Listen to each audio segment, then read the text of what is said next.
let me introduce you to my beloved table.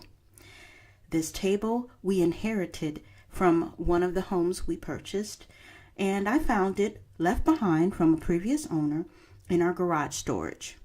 I have painted it 3 different times. Our family has used it as a craft table in the garage and in the dining room as well as the kitchen. We have moved this table with us 4 times, so it's a part of our family. We have since replaced our kitchen and dining room furniture with new furniture, so the poor table is now our outdoor table. Now this is my effort to save this poor table from the claws of my threatening husband to dispose of it. Don't worry, table, I got you. So I got this idea off of YouTube. I was watching someone, and I apologize, I cannot remember who it was or where I saw this video on what channel, but I saw a young lady take the Dollar Tree gems, crackle them by baking them at 500 degrees for 30 minutes and then cooling them off in a tub of ice water, which would give some type of a crackled effect. And she was using them for a backsplash. So that got me to thinking, well, I don't really want a backsplash. I'll just use it for my table. So that's what I did. This poor table really did need some muscle and some work to get it back to its glory. Now, since it was an outdoor table, I wasn't going to be all bent out of shape trying to get it to perfection. But what I did was I did scrape down all of the original laminate that started to peel up anyway. I had to fill some of the gouges that was happening with the wood already, plus it had a little bit of water damage. So I did some wood filler on top of it. I sanded it down as much as I can to get it as smooth as I can. And then after I did all of the sanding, I spray painted it with some black outdoor spray paint. So just to kind of give it a base. And after I did that, I let all of that dry before I started putting on the gems.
So what I thought was going to be about 10 bags of gems turned out to be about 50 bags. I had to go back to the Dollar Tree at least 3 or 4 times and plus ordered some online to make sure I had enough. So in an effort of running out, I got a big bag, actually some big gems.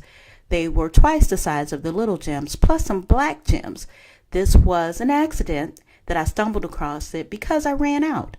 And so I said, well, I might as well make a nice little border of the big gems and the black gems just to try and fill in more of this table. This table was like around 6 feet in diameter. So I had a lot of square footage to cover. Luckily, I had nothing but time to do it because it was time consuming.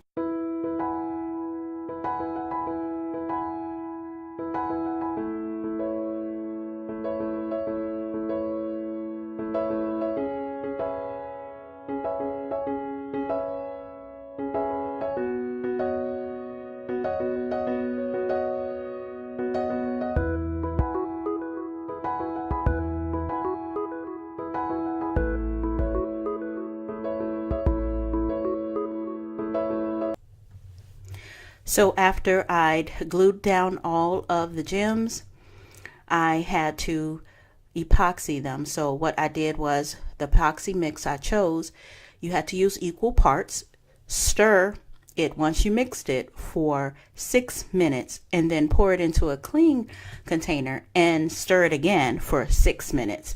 So that went on and on and on, and I apologize, my footage is not the best, but you get the idea. I really underestimated how much epoxy I would need.